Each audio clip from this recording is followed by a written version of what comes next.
자, 이번 영상에선 레고케인바이오에 관해서 공부해 보려고 합니다. 자, 레고케인바이오를 이해하기 위해선 우리가 ADC 신약에 대해서 좀 알아볼 필요가 있어요.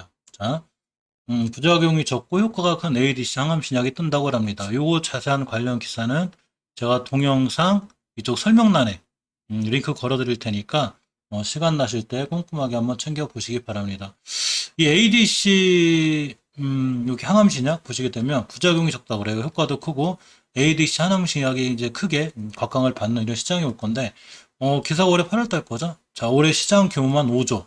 4년 후에 거의 20조까지 커진다고 해서 굉장한 거죠. 그래서 이 ADC 신약 개발에 뛰어든 기업으로 셀트리온, 알테오젠, 한미약품, 레오켄바이오가 있습니다. 이 한미약품 레오켄바이오가 업무 협약을 맺었죠. 그래서 이중항체 ADC 항암제 개발 진행을 한다고 합니다.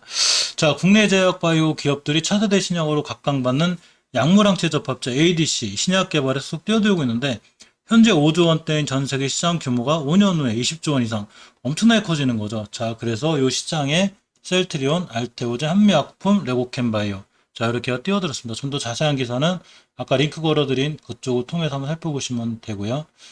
이 레오켄바이오가 항암 신약에 대한 ADC 플랫폼을 갖고 있죠. 이제 가치가 엄청나게 부각되고 있다고 합니다. 이렇게 보면 자, 신약 개발회사 레오켄바이오 주요 항암제 파이프라인에 대한 기대감이 높아지고 있는데 올해 이 항체 약물 복합제라고 그래 ADC가 첫 임상 결과를 발표했고 주요 파이프라인의 글로벌 임상 시험 추진 등이 앞으로 기다리고 있다고 합니다. 그래서 올해 2분기 지났죠. 지금 3분기니까 자, 3분기가 와가는 거죠. 2분기가 지났는데 올 2분기 ADC 파이프라인의 첫 임상 중간 결과 발표에 이어서 하반기 이제 3, 4분기가 되겠죠. 이 3, 4분기 두 개 파이프라인이 글로벌 임상 일상에 도전한다고 3일 밝혔습니다.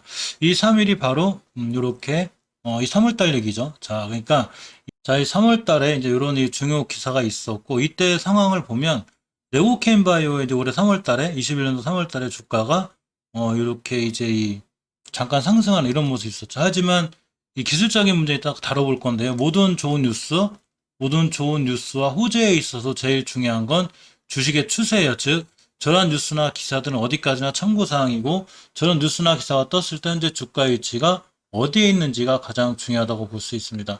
자, 어쨌건 몇 가지를 이렇게 살펴보면 자, 한미약품과 레고켄바이오가 이중항체 ADC 항암신약 공동 개발에 나서기로 했습니다.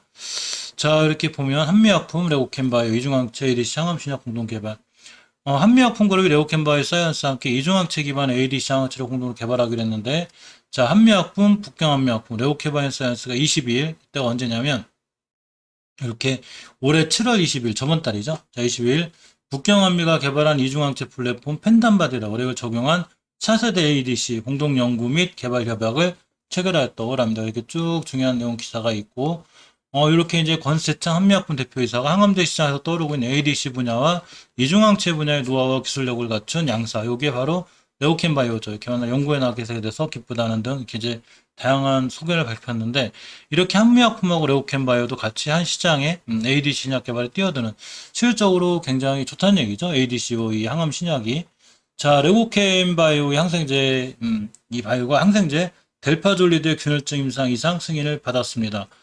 이 이 레오켄바이오를 보면 이렇게 이게 언제 때냐면 8월 6일 이번 달 초죠.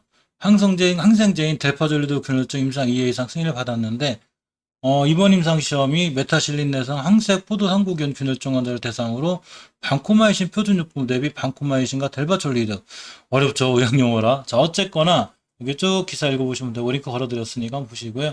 자 이 델파졸리드의 균열증 임상 2회 이상 승인 어찌됐건 항생제에 대한 임상 승인을 받았다는 얘기죠. 자, 그럼으로 인해서 이제 주가가 어떻게 반응하나도 살펴봐야 되고, 항상 모든 뉴스가 주가에 좋게 반응하진 않아요. 주가보다는 항상 뉴스보다는 모든 건 수급과 추세에 의해서 결정되죠.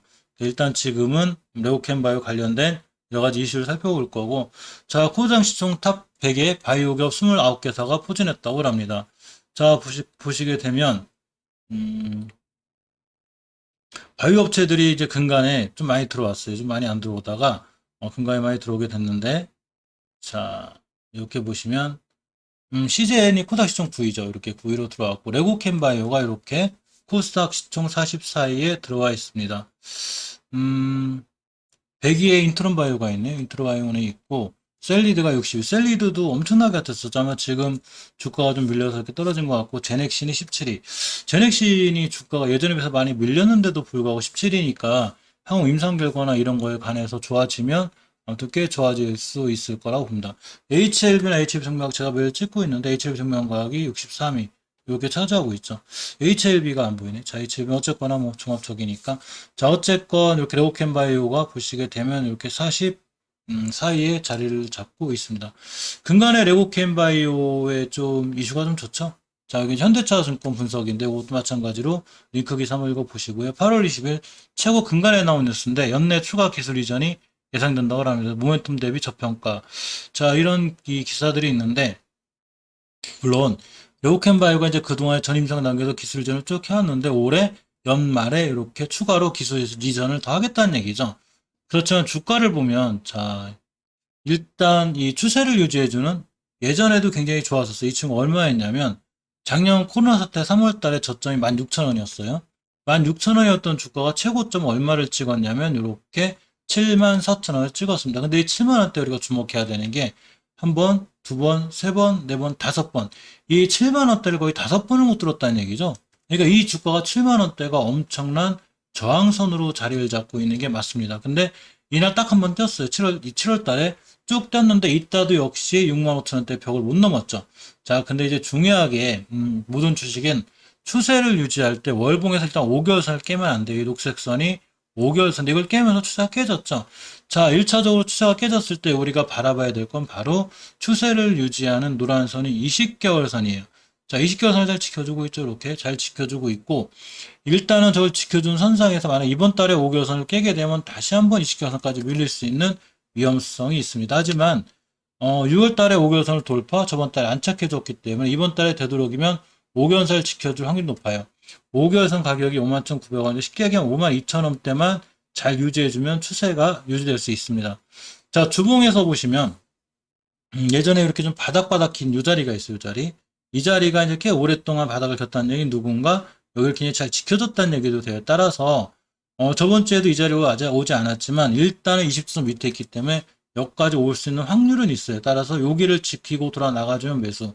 깨면 바로 손절로 대응하는 게 맞고 이 친구는 엄밀히 가만히 보면 꽤 오랫동안 이 구간에서 놀고 있는 거예요. 자, 이때 7월 17일에 저점이 42,000원대였는데 42,000원 가면 이렇게 65,000원대에서 7만원 42,000원대 가면 65,000원 7만원 42,000원대 가면 65,000원 박스권이죠. 이 친구 이번에 42,000원을 근처 가면 매수 깨면 손절한다 치더라도 깨지 않으면 다시 6만원 7만원 갈 수 있는 확률이 있습니다. 자, ADC 신약 개발에 대한 이슈는 계속 신약의 기술 이전에 대한 이슈는 계속 있는데 주가는 지지부진하죠. 아직 확실히 어디 방향을 정한 건 아니에요. 그렇지만 박스권에 갇혀 있는 건 큰 그림인 주봉에서 우리가 확인할 수 있습니다. 자, 투자자 매도만 잠깐 볼까요? 일단 8월달 한 달만 볼게요. 자, 8월달 한 달을 보면 요새 근간에 이제 외국인 좀 팔죠? 어차피 이건 어쩔 수 없죠. 그냥 팔고 나가니까. 근데 8월달 전체로 합쳐보면 아직 외국인이 아직은 매수해놓은 입장이고, 자, 개인이 팔았고, 기관, 투신 다 들어와 있습니다. 투신이 들어와 있고, 연기금 잠깐 볼까요? 연기금도 근간에 사 모으죠. 자, 이 친구는 어차피 42,000원 가면 65,000원대를 가는 박스권에 있기 때문에, 연기금이 아마 사면 또 65,000원에 팔 수 있는 박스권 매매를 할 수 있죠. 65,000원대를 강하게 뚫고 안착하고 7만원대를 돌파했다? 그러면 ADC 기술 이전 관련해서 하반기에 주식이 굉장히 좋아질 수 있는 이런 여건이 되기도 합니다. 그러니까 레고캠바이오에 대한 이슈는 ADC에 대한 기술 이전으로 좀 정리하는 게 맞을 것 같아요. 그죠? 그리고 이 시장이 앞으로 5조에서 20조까지 커지는 말 그대로 블루오션인 거죠. 그러니까 이것과 관련 꼼꼼히 봐야 되는데 이런 모든 부분이 반영이 되게 올라왔기 때문에 조정이 들어왔으니까 중요하게 깨지 않아야 될 20개월 이 자리를 깨지 않고 지켜나가주면 상황은 좋아 보입니다. 재무 잠깐 볼까요? 재무 보면 PBR은 11배. 보통 제약바이오들 다 저래요. PBR 엄청 높아요, 저게. 기대 가치가 좀 크다는 얘기죠. 제약바이오 꿈을 먹고 사는 주식이라. 자, 시총이 1조 2천억입니다. 시총 1조 2천억인 회사가 매출이 약하죠. 제약바이오는 거의 다 그렇긴 하고 일단 적자는 유지하고 있고요. 현금 유보율이 700%, 부채 비율이 25%. 일단은 재무적인 면은 현금 유보율이 좀 많고 부채가 적은 관계로 그게 그렇게 엄청 위험하거나 나빠 보이진 않아요. 자, 모든 주식은 제가 추세에 순응한다고 그랬죠. 이 추세를 잘 지켜주는 게 5개월선이기 때문에 5개월 선을 잘 지켜주는 걸 꼭 확인하고 접근하시는 게 레고캠 바이오는 가장 좋은 전략 같습니다.